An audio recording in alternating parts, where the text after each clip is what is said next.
Hi, I'm Karina and this is my hurdle requirement for EDFD 548, Effective Teaching and Professional Practice. The scenario that I'm looking at is about Summer.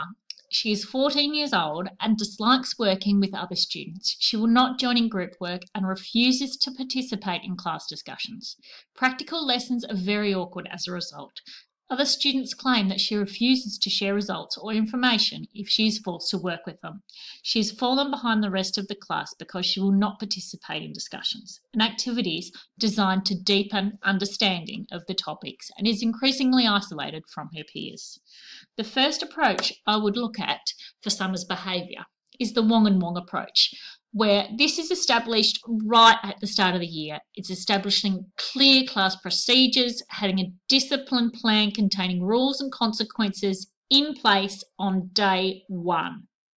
It's very important to have this right from the start. Don't worry too much about the teaching, have it from day one. Obviously, we've probably passed day one with Summer, but we need to bring back these rules that we have established at the start of the year.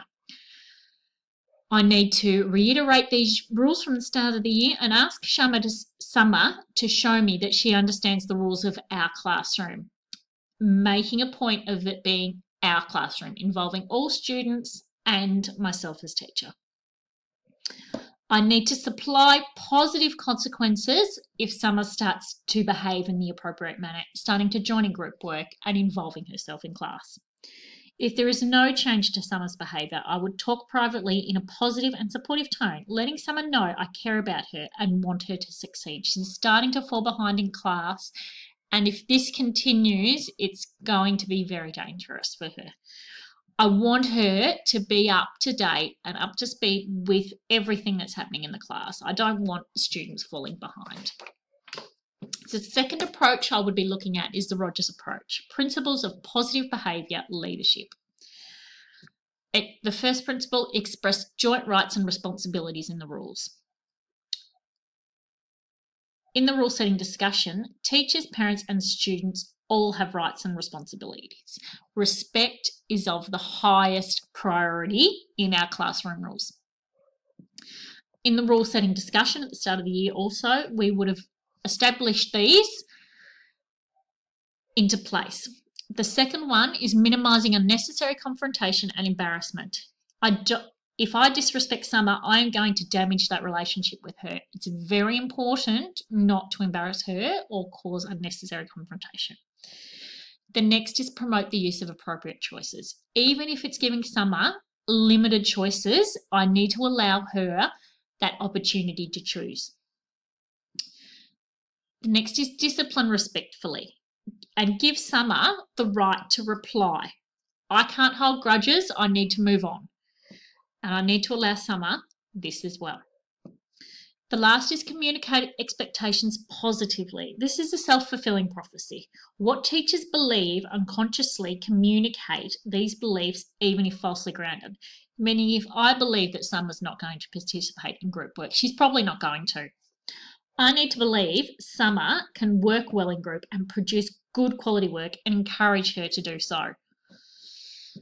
The last and third approach that I'm looking at is Draker's principles, the three main points. Why is Summer behaving in this manner?